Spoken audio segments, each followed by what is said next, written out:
नमस्कार, आप सभी का स्वागत है जवाहर नवोदय विद्यालय की प्रवेश परीक्षा की कक्षा में।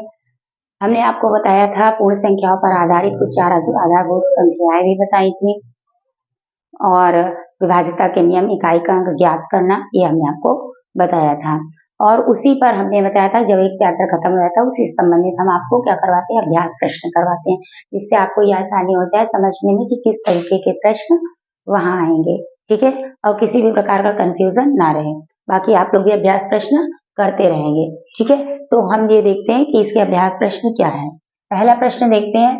पहला प्रश्न है कि देखिए 3207 गुणे 12 गुणे 17 गुणे 13 के गुणनफल में इकाई का अंक क्या होगा। मतलब हम अगर इतनी पूरी संख्या का गुणा करेंगे, जो गुणनफल होगा उसमें जो प्राप्त अंक होंगे उसमें इकाई का अंक क्या होगा, ये पूछ रहा है। तो हमने आपको एक वो बताया था नियम कि किस तरह हम आसानी से तुरंत निकाल सकते हैं, क्योंकि इतना बड़ा हम गुणा करेंगे तो काफी समय लग जाएगा। ठीक, देखिए सबका हम क्या करते हैं, इकाई अंक ले लेते हैं। क्या है, 7 2 7 3, ये हमारे इकाई के अंक है। 7 गुणे 2 गुणे 7 गुणे 3। ठीक, 7 दूनी 14 कर लेते हैं और 7 त्रिक 21। फिर से हम दोनों का इकाई का अंक ले लेते हैं, यानी 4 गुणे 1, क्या आ गया 4। ठीक है, अब सोचिए हम इतना बड़ा गुणा करते तो कितना देर लगता है। तो इसका मैं हमें ऑप्शन किसमें मिल रहा है, 4। सी ऑप्शन हमारा सही हो जाएगा। नेक्स्ट क्वेश्चन क्या है, एक कार पार्क में 14 पंक्तियां हैं, प्रत्येक में 420 कारों के खड़े करने का स्थान है। पार्क में कुल कितनी कारें खड़ी हो सकती है। प्रश्न है पार्क में कुल कितनी कारें खड़ी हो सकती हैं। देखिए कुछ हम सामान्य गुणा भाग के भारतीय प्रश्न भी लाए हैं, जिससे कि जो आप लोग का पिछला है वो रिवीजन हो जाए आराम से। तो आपको गुणे में क्या पता है कि गुणे में क्या होता है, अगर एक चीज के बारे में बताते हैं, ज्यादा के बारे में पूछते हैं तो हम क्या करते हैं, गुणा करते हैं। और अगर ज्यादा के बारे में बताते हैं, एक के बारे में पूछते हैं, यानी कम के बारे में पूछते हैं, तो हम क्या करते हैं, भाग करते हैं। ये आपको पता होगा। ठीक, इसमें देखिए प्रश्न में क्या कह रहा है, पार्क में कुल कितनी कारें खड़ी हो सकती हैं। ठीक, लेकिन प्रश्न में क्या है कि प्रत्येक पंक्ति में 420 कारें खड़ी होती हैं, यानी खड़े खड़े का स्थान इतना ही है। और कह रहा है कार पार्क में 14 पंक्तियां हैं, यानी जो पार्क है उसमें कुल 14 ही पंक्ति हैं, और 14 पंक्ति में कुल कितनी कारें खड़ी हो सकती हैं। तो प्रश्न सीधा सा ये है कि एक पंक्ति में 420 कारें खड़ी हो सकती हैं, तो बताइए 14 पंक्ति में कितनी कारें खड़ी होंगी। हमें क्या करना है, गुणा कर देना है। तो हम क्या करते हैं, 420 से 14 का गुणा कर देते हैं। 14 0 0, 14 दूनी 28, 2 14 चौको 56 और 2, देखिए 5880 कारें खड़ी हो सकती हैं। तो इसमें हम देखते हैं किसमें ऑप्शन मिल रहा है, ऑप्शन नंबर ए में हमको मिल रहा है 5880, तो हमारा सही हो जाएगा। इसके बाद है प्रश्न अगला, 10,101 को 17 से गुणा करने पर गुणनफल क्या प्राप्त होगा। 10,101 कुछ भी नहीं है, आपको पता है सवाल बहुत इजी है, लेकिन ऐसा कंफ्यूजन के लिए दे देता है, एक और जीरो वाला मिला करके। आपको क्या करना है, 10,101 आप गुणा कर लेंगे, इसे गुणा करना है 17 से। देखिए 17 एकम 17, कोई भी कंफ्यूजन नहीं है, ना हाथ से लगाना है ना कुछ करना है, जीरो है वही आएगा आगे। फिर 17 एकम 17, जो यही यहाँ पर हुआ था वही यहाँ हुआ है। फिर 17 एकम 17, यानी 17 17 17 17। ठीक है, 1,71,717 आंसर आया, यानी हमें किसमें मिल रहा है, ऑप्शन ए ही मिल रहा है। तो हमारा ए ऑप्शन सही हो जाएगा। नेक्स्ट हमारा क्वेश्चन क्या है, देखिए 10,170 तथा 8,369 यानी में कितना अंतर है। अंतर का मतलब होता है घटाना, अंतर का मतलब होता है घटाओ, ये हमने आपको पहले भी प्रश्न में बताया था। यानी 10,170 से हमें क्या घटाना है, 8,369, तो हम इसे घटा लेते हैं। 10,170 10,170 में से हमें क्या घटाना है, 8,369 घटा लेते हैं, सिंपल से घटाओ। 6 6 में क्या बचे, जीरो, यहाँ क्या एक है, बगल से ढाई लिया, कितने हुए 11 11 3 के बचे 8, यहाँ मार दो 1801। क्या आंसर आ रहा है हमारा, 1801। 1801 हमें भी ऑप्शन ए में मिल रहा है। ठीक है, तो हमारा ऑप्शन ए सही हो जाएगा। नेक्स्ट क्वेश्चन क्या है, गुणनफल 584 गुणे 128 गुणे 617 गुणे 417 में इकाई का अंक क्या होगा।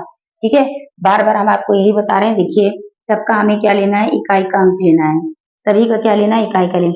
4 8 7 3, क्या मिल गया 4, यहीं पे करते हैं 4 8 7 3, यही तो है। देखिए सभी का इकाई का अंक, इसमें 584 में 4, 128 में 8 और 617 में 7, 413 में 3। ठीक, हमने इकाई का अंक ले लिया, 4 8 32, 7 3 21, इसमें इकाई का अंक 2 है, इसमें 1 है, तो हमने क्या कर लिया, 2 गुणे 1 कितना आ गया हमारा 2, इकाई का अंक क्या आ जाएगा 2, ऑप्शन ए। ओहो, सारा ऑप्शन यही सही। ठीक है, नेक्स्ट देखते हैं। ये देखिए क्या दे रहा है, दे रहा है प्रश्न, देखिए 11 गुणे ब्रैकेट में क्या लिख रहा है 12 गुणे 13, ठीक बराबर फिर वही लिख रहा है 11 गुणे 12, फिर बाहर कर दिया 13 को।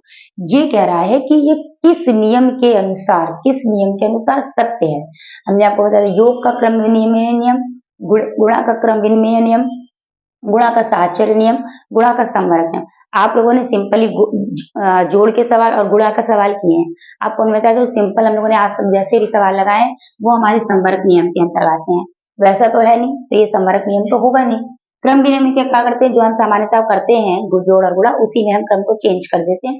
तो क्या करते हैं, वो हो जाता है क्रम विनिमय। तो यानी ये क्रम विनिमय तो नहीं है, क्योंकि इसमें केवल क्रम को चेंज नहीं किया गया है। पहले ये ब्रैकेट में था इसको, तो ये दोनों नहीं है, तो ये गुणा का साहचर्य नियम ही होगा। क्योंकि देखिए दो सारे अंकों को 11 और गुणे 12 गुणे 13 और गुणे 11 करेंगे, और इसका भी अगर हम यही निकालेंगे कि 11 गुणे 12 करें, फिर हम आगे 13 का गुणा करें, या हम आगे गुणा लगा भी दें, या ब्रैकेट के बाहर जो भी अंक होता है उसका अंदर गुणा ही होता है, ठीक। तो अगर दोनों का उत्तर हमें एक ही प्राप्त होगा, इसलिए मतलब यहाँ पे ये कह रहा है कि देखिए अंकों को आगे पीछे किया गया, लेकिन इस तरह व्यवस्थित कर दिया गया है कि उत्तर हमें वही प्राप्त हो रहा है दोनों तरफ से। तो यहाँ पर कौन सा नियम लागू हुआ, गुणा का साहचर्य नियम।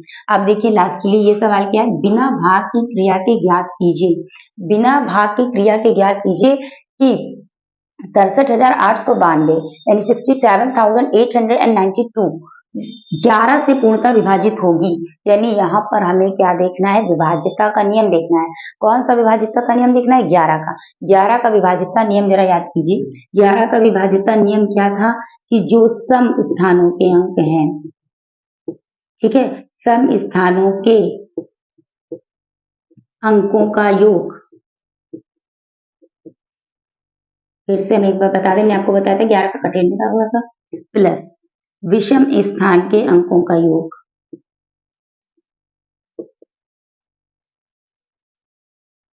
ठीक है, विषम स्थान के अंकों का योग, इन दोनों को हम निकाल लेंगे।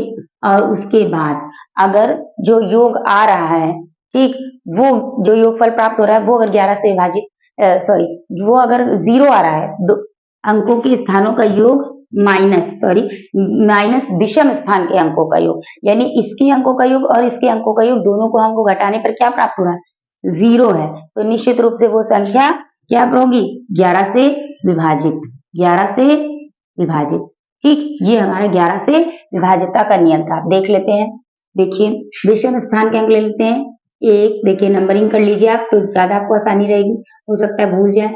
1 2 3 4, ये क्या है 5। तो हम सम स्थान के अंक ले लेते, पहले विषम स्थान लेते हैं। 1 3 और 5 ये है विषम स्थान, यानी कि 6 8 और 2, ठीक। और सम स्थान के अंक ले लेते हैं, यानी 2 और 4, यही दो अंक है हमारे पास। तो 7 प्लस 9, देखिए 7 और 9 कितना होता है, 7 और 9 कितना आएगा, योगफल 16। 8 6 14 और 2 कितना आएगा, 16। 16 माइनस 16 क्या आएगा, 0, ठीक है। देखिए 16 माइनस 16 क्या आएगा, 0, यानी यहाँ पर 0 आ रहा है। इसका मतलब ये पूरी संख्या 11 से विभाजित है।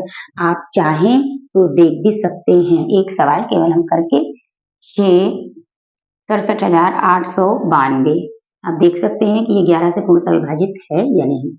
11 छके 66, 1 बच गया, 8 उतार लिया, 11 1 कम 11, 8 में 1 गए बच्चे 7, 9 उतार लिया, 11 7 77, यहाँ बच गया 2, हमने उतार लिया 2, ठीक है। तो यहाँ आ गया 11 दूनी 22, ये देख सकते हैं आप 11 से गुणा।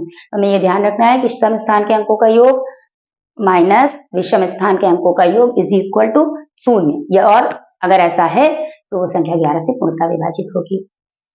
सारे क्वेश्चन आप चाहें तो एक बार स्क्रीनशॉट ले सकते हैं, नोट डाउन कर सकते हैं वीडियो पॉज करके, जैसे आपको समझ में आए वैसे कर लीजिए, ठीक है।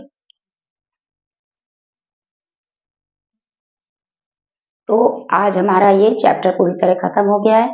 अब हम कल से आपको पढ़ाएंगे नया चैप्टर नेक्स्ट डे, और देखते हैं अगर कुछ दिनों में हमारे हो पा रहा है सही से समय, तो हम आपको हिंदी की भी क्लासेस स्टार्ट कर देंगे, और कल न्यू चैप्टर होगा भिन्न, ठीक है। तो तब तक के लिए नमस्कार, जय हिंद, जय भारत।